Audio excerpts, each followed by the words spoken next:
खुशियां भी अल्लाह देता है, गम भी अल्लाह देता है। तो बेहतरीन इंसान वो है जो खुशी में भी अल्लाह को याद रखे और गम में भी अल्लाह को याद रखे। जब चिट्ठी एक ही तरफ से आई है, चाहे उसमें खुशी निकली है या गम निकला है, तो कबूल उसको वैसे ही करना है। गम को भी, गम की चिट्ठी को भी उसी तरह से कबूल करो जिस तरह खुशी की चिट्ठी को करते हो।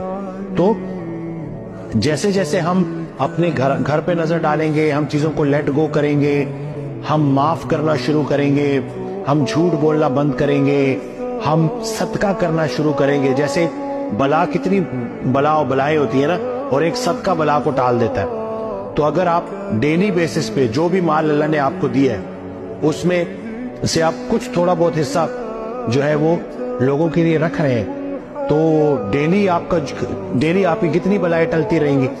तो बस यही है कि वो माल जो अल्लाह ने दिया है उसको इस्तेमाल करना है अल्लाह की राह में।